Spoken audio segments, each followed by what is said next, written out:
बिस्मिल्लाहिर्रहमानिर्रहीम। अस्सलाम वालेकुम। तरक्की याफ्ता कौम का एक वाक़या।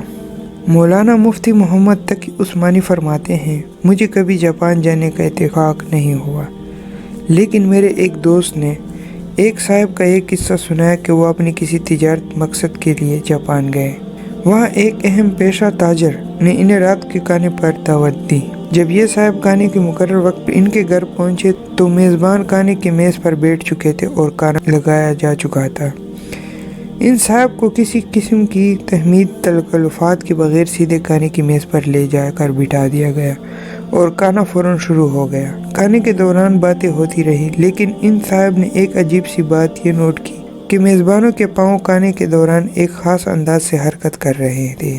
शुरू में इन्होंने ये समझा कि शायद ये इसका अंदाज़ हरकत जैसे बाज़ लोग बेमकसद पाँव हिलाने की आदी हो जाते हैं, लेकिन थोड़ी देर बाद इन्होंने महसूस किया कि पाँव की हरकत में कुछ ऐसी बेकायदगी है जो बेमकसद हरकत में उमूमन नहीं हुआ करती।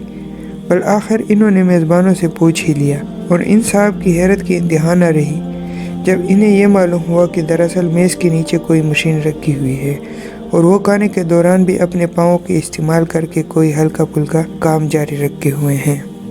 अल्लाह ही बेहतर जानता है कि ये किस्सा सच्चा है या किसी ज़ेब दास्तान के लिए गढ़ा है, लेकिन इस किस्म के किस्से भी इस कौम के बारे में गढ़े जा सकते हैं जिसने अपने अमल से वक्त की कदर और कीमत पहचानने और मेहनत करने की मिसाल कायम की हुई है।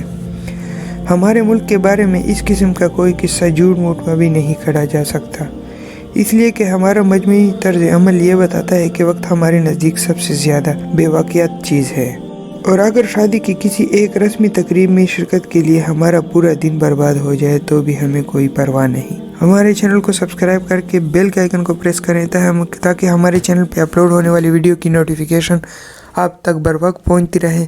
मिलते हैं नए वाक़े के साथ, तब तक इजाज़त दीजिए। खुश रहें, आबाद रहें, अपनी दुआओं में याद रखें। अल्लाह ताला हम सब की मग़फ़िरत फरमाए। आमीन कहकर शेयर करें।